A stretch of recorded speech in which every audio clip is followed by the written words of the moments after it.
Subscribe to Avas today. Click on the bell icon for latest national and international buzzing news.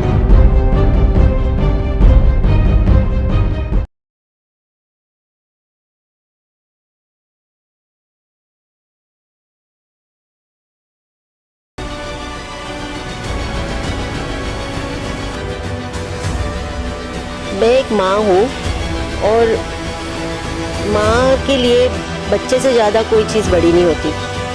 और आज जो भी मैं कर रही हूँ वो मेरे बच्चे के लिए कर रही हूँ। तो मैं चाहती हूँ कि मेरे बच्चे को न्याय मिले।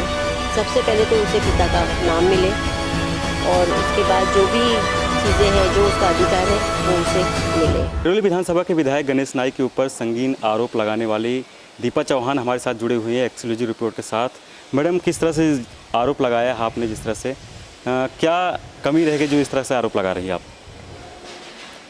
देखिए, बात ऐसी है कि जो भी आरोप लगाए हैं उसकी बारे में मैं बात करना चाहूँगी, लेकिन अभी फ़िलहाल मैं सिर्फ इतना बताना चाहूँगी कि जो कंप्लेंट दिया गया है नेरेल पुलिस स्टेशन में वो मेरी तरफ से ही दिया गया है। मैं ही दीपा चौहान हूँ और ये फैमिली मैटर था और जिस तरह से मुझे रिस्पांस मिल रहा था तो मेरे पास और कोई चारा नहीं था पुलिस स्टेशन में जाने से। कितने सालों से आप लोग लिव इन रिलेशन में रहती थी और क्या कुछ था? देखिए, 93 से मैं नाइक साहब को जानती हूँ और उसके बाद में धीरे धीरे हमारा मतलब रिलेशनशिप बढ़ धीरे धीरे हम पहले फ्रेंड्स थे, फिर हम धीरे धीरे हमारा रिलेशन प्यार में हुआ और फिर हमें बच्चा हुआ। मैडम, अभी जब आपने कंप्लेंट किया है, क्या वजह रहेगी जो कंप्लेंट कर रहा है आपने? कंप्लेन इसलिए की है क्योंकि मुझे न्याय नहीं मिल रहा था। मेरे बेटे को समाज के सामने स्वीकार नहीं कर रहे थे और मेरा बेटा भी अभी बड़ा हो रहा है, उसे भी समाज में उठना है, बैठना है, तो उसे पिता का नाम मिलना बहुत ज़रूरी है। और as a mother I have a full right to do what I want to do. Madam, इतना संगीन आरोप लगा रहे हैं एक विधायक के ऊपर, गणेश नाइक के ऊपर, क्या प्रूफ है आपके पास? किस तरह से प्रूफ करेंगी आप?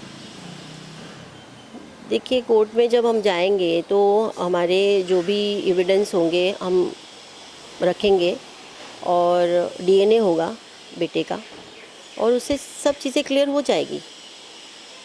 कोई भी महिला जब इस तरीके का अगर किसी पे एलिगेशंस लगाती है तो ये कोई मजाक नहीं होता, ये बहुत सीरियस चीज़ है। और मैं आज इसलिए खड़ी हो पा रही हूँ क्योंकि ये बात सच है।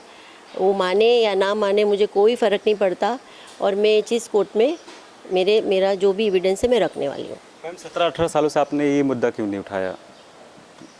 मैं इसलिए चुप थी क्योंकि मुझे कहीं ना कहीं ऐसा लग रहा था कि मुझे न्याय मिल जाएगा। मैंने परिवार में भी सोचा कि मैं परिवार के लोगों से बेटे को जोड़ूं, बेटे से मिलाऊं सबको, लेकिन मुझे ऐसा लग रहा था कि शायद नाइक साहब मुझे अवॉइड कर रहे थे काफ़ी समय से, वो मुझे महसूस हो रहा था। अभी जल्द फिलहाल में कभी बात हुई है उनसे, ये सब मैटर उठने के बाद, पुलिस को केस हो रही सब होने के बाद?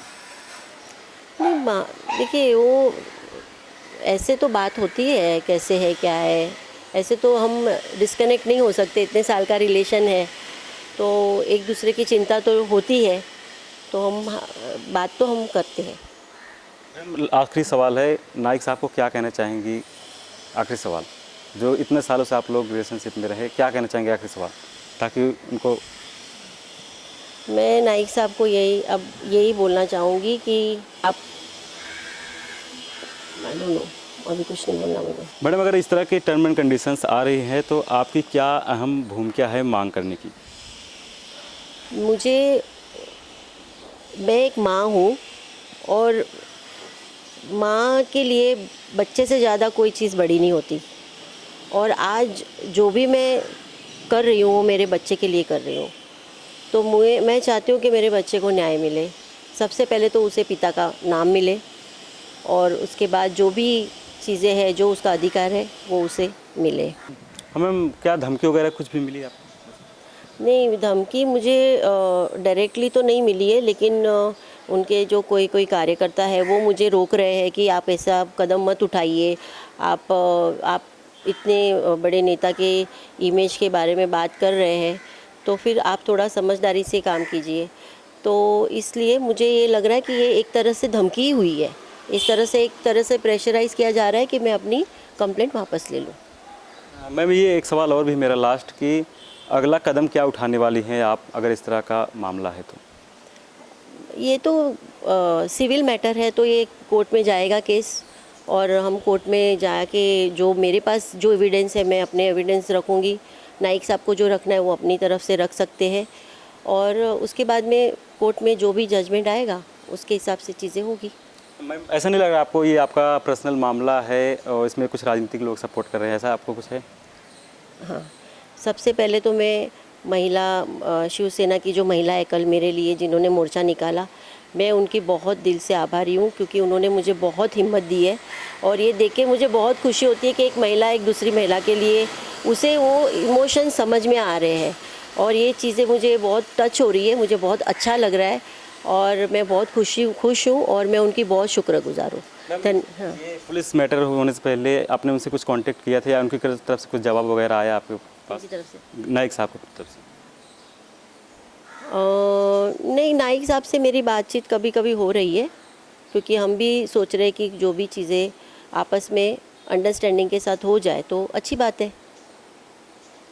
हमने इस विषय पर गणेश नाइक साहब से भी संवाद साधने की कोशिश की, लेकिन उनसे संपर्क नहीं हो पाया। इसी तरह की खबरों को देखने के लिए बने रहिए आवाज़ टुडे के साथ। वीडियो जर्नलिस्ट कुणाल जयपाल के साथ पंकज बेनवंशी की रिपोर्ट, आवाज़ today, Navi Mumbai. Subscribe to Awaaz today. Click on the bell icon for latest national and international buzzing news.